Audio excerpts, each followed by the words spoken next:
Bien, muchas gracias Dimi, por la presentación. Hoy en día es inevitable no pensar en Internet como la herramienta principal de difusión del trabajo de investigación y vemos que está ganando cada vez más terreno al medio tradicional de publicación en papel, ya que el formato digital no solo nos proporciona su disponibilidad inmediata e instantánea, sino que es mucho menos costoso y tiene un alcance infinitamente mayor. Pues una vez está colgado en la red, nuestro trabajo, sea un texto, sea una conferencia, puede llegar a cualquier rincón del planeta en cuestión de segundos. Además, la posibilidad de utilizar nuevas tecnologías facilita el acercamiento entre los autores y los usuarios, impulsa el intercambio de conocimientos e insta a que los contenidos sean accesibles más allá del ámbito académico y de los círculos de los grandes estudiosos, brindando en muchas ocasiones respuestas a puntos de vista que solo podrían habernos llegado a través de estas nuevas tecnologías. Los grupos de investigación entre las universidades y otros centros de investigación científica tienen cada vez más presente que para las nuevas generaciones de nativos digitales el saber no consiste en ser capaces de almacenar gran cantidad de información, sino en conocer el procedimiento para buscarla, en ese inmenso mar de información sobre cualquier tema que consiste la red. Para ser capaces de cumplir con las exigencias de este canal de difusión y lograr visibilidad, no solo es necesario que prestemos atención a la calidad de la información que difundimos, que ha de ser obviamente rigurosa y científica, sino que hemos de lograr que ésta se presente de manera atractiva, funcional, clara y ordenada, y sobre todo en permanente actualización. Hemos de generar tráfico e intentar, por tanto, que sea accesible también a otros públicos no siempre especializados y que se permita la participación de los usuarios, fomentando el debate e intercambio de ideas. Un ejemplo de ello es la red social que supongo que todos conocéis, academia.edu, que permite crear un perfil y publicar el texto completo de artículos, conferencias, libros, charlas y otros recursos de investigación, y también seguir los de otros investigadores con los que compartes los mismos intereses. Además, también te da la posibilidad de poder intercambiar mensajes y de solicitar feedback sobre tus trabajos. Teniendo todas estas cuestiones bien presentes, desde el grupo de investigación Tresors Marchands Collections hemos concebido la plataforma digital Agentes de Arte, que yo os vengo a presentar y que ha diseñado Jordi González Llinas, que lo excuso porque no ha podido venir porque está en una reunión. Pero que es de telecomunicaciones. Pero que es de telecomunicaciones, exacto. Espera, vale, por ahí.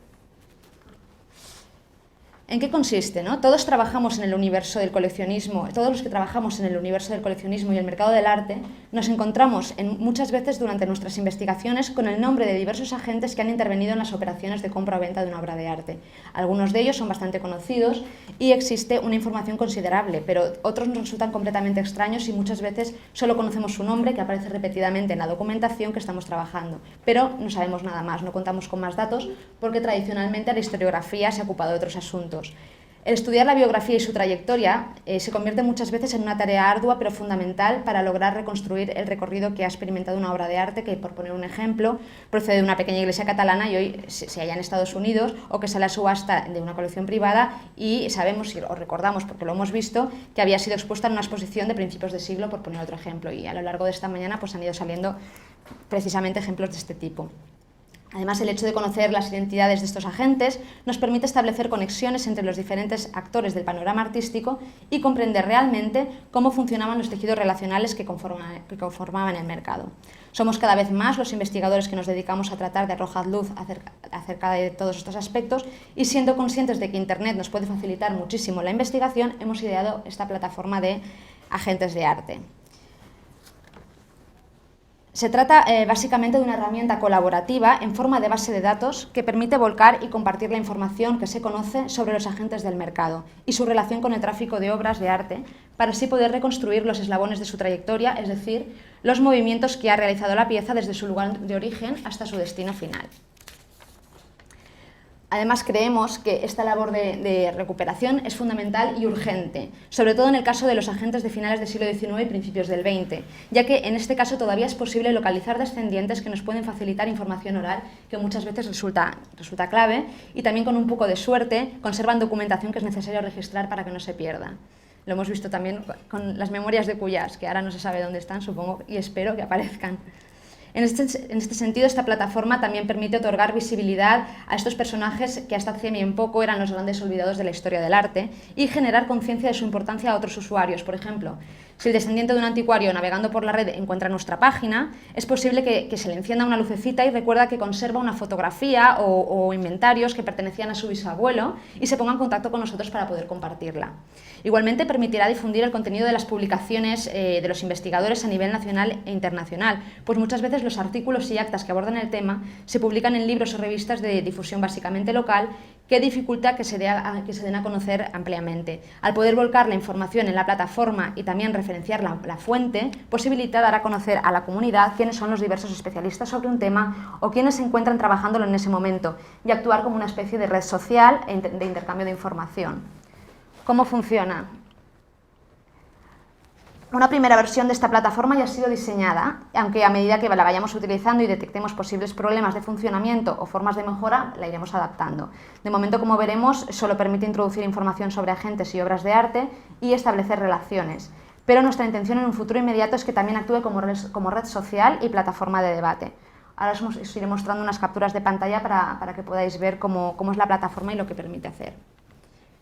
Esta es la vista general de la portada, de la plataforma, que, si conocéis el diccionario del Institut, el diccionario de historiadores del art català del Institut, pues nos ha servido como fuente de inspiración y sobre todo a nivel visual, y también hemos mirado bastante la base de datos del Center for Collecting de la Frick Collection, que también identifica agentes y señala los archivos en los que hay documentación.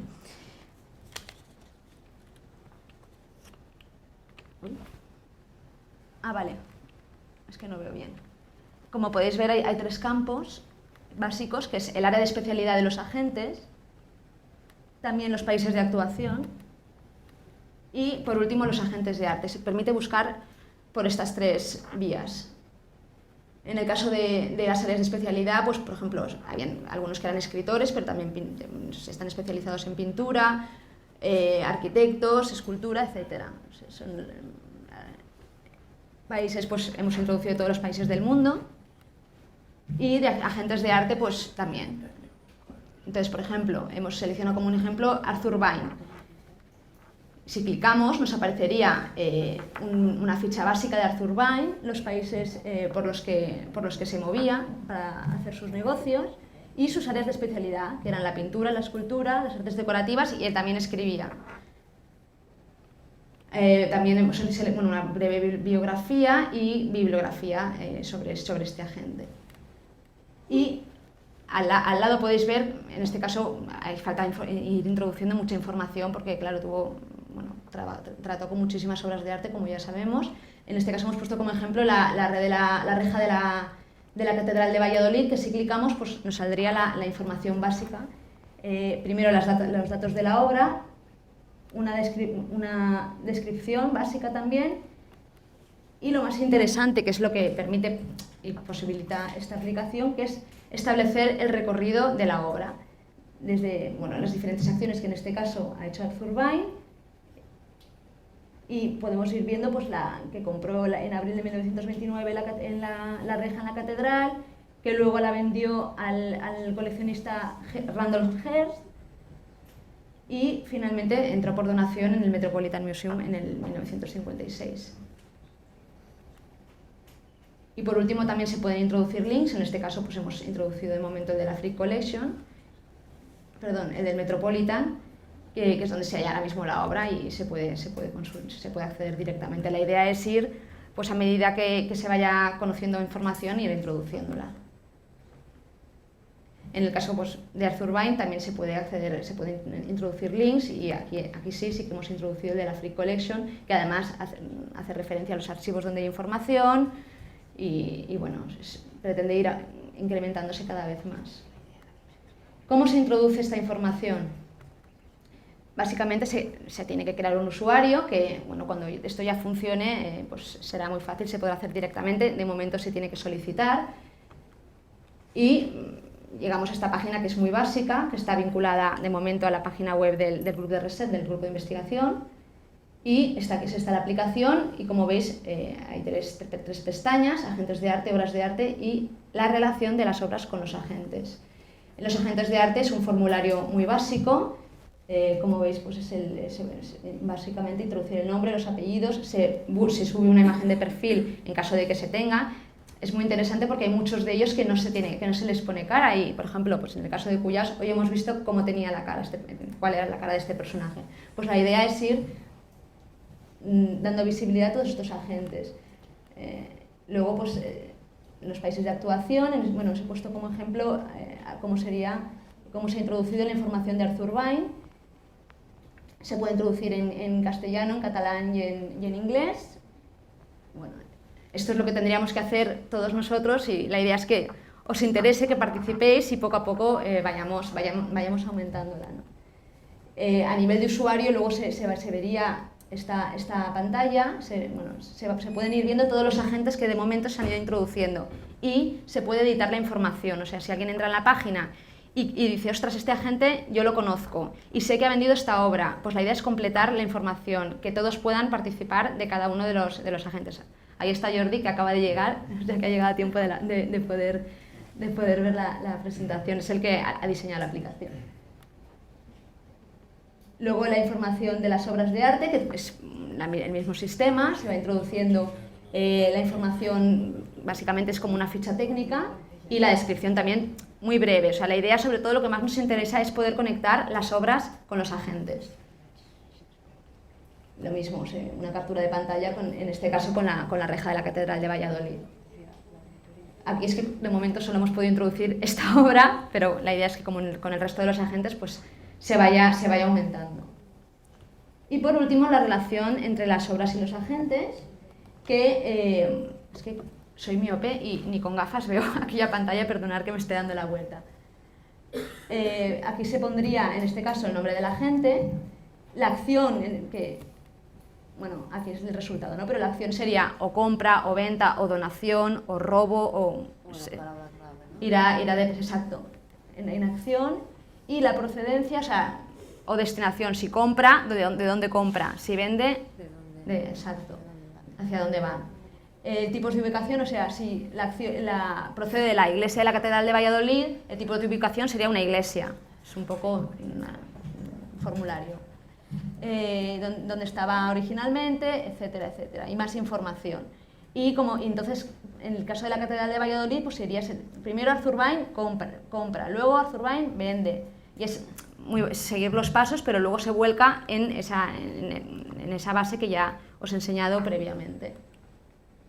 Y bueno, espero que os haya interesado, que creéis que es una herramienta potente, que se puede realmente hacer crecer.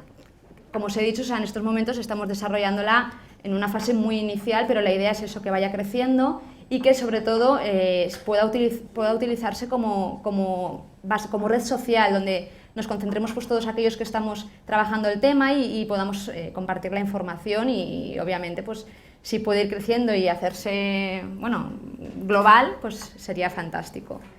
Y no sé si da tiempo a comentar el tema de la historia social. Sí, la historia oral. Sí. En relación con esto, también desde el grupo de investigación ya se empezó a trabajar en el 2012 desde el máster de estudios avanzados en la asignatura que impartía la doctora Sofías de Teoría y Práctica del Coleccionismo. Se empezaron a hacer unas entrevistas a coleccionistas vivos que nos abrían las puertas de su casa muy amablemente y nos mostraban su colección y nos explicaban cómo la habían ido formando. Esto fue la evaluación, digamos, de la asignatura, pero realmente se generó un compendio de entrevistas de gente pues, muy interesante del panorama, en este caso catalán, que tiene colecciones y pudimos pues, conocer obras y conocer cómo las forman y todo el entresijo. Y es una cosa que se hizo en ese momento, pero que poco a poco está creciendo y quizás sería también muy interesante vincularla a esta plataforma. No sé, igual se puede después integrar y crear también una historia oral del coleccionismo dentro de esa web. Aquí no tengo ninguna captura de pantalla, pero no sé si podemos entrar, quizá... ¿Se puede entrar en internet? No sé. Aquí podéis ver los nombres de los coleccionistas a los que se hizo entrevista. Pero si se hace clic... Sí, se hace clic, que podemos visualizar alguno, podemos visualizar, por ejemplo... ¿No? Bueno, Miquel Crusafont, Francesc Fontbona, Vicenç Furió, que tiene una colección de grabados muy importante y que hace poco se hizo una exposición, de hecho, en el edificio histórico. Gabriel Pinós, Eloy Martínez, un coleccionista anónimo que no quiso darse a conocer, pero la gente que se mueve en el mundo del coleccionismo sabría identificarlo con mucha facilidad. Ninfa Bisbe, que también nos habló de las colecciones de la Caixa en este caso, Ángel Segarra, Estela Folk, Josep María Civit, Ernesto Vendós, Artur Ramón Navarro, Pep Fondemora, Miquel Quílez, Jordi Estruga y por último Joan Garreta. La idea es que esto vaya aumentando y pues, si se puede vincular a la plataforma, pues yo creo que creemos, vamos, que es lo ideal. Y bueno, nos gustaría que os sintierais motivados, que nos escribierais, que solicitarais un usuario y quizá pues empezamos ya a ponerla en marcha y a ver también. Nos interesa también que se detecten los fallos, porque muchas veces pues, hay cosas que no están bien pensadas quizá y que pensáis que se podría plantear de otra manera. O sea, la idea es que, sobre todo eso, que sea una herramienta colaborativa y que permita realmente poder arrojar luz sobre todos estos aspectos de los agentes que todos trabajamos y tenemos información, pero que si la ponemos en común pues será la forma de realmente conocer la trayectoria que ha experimentado la obra de arte desde el punto de origen hasta el destino final. Y ya está, gracias.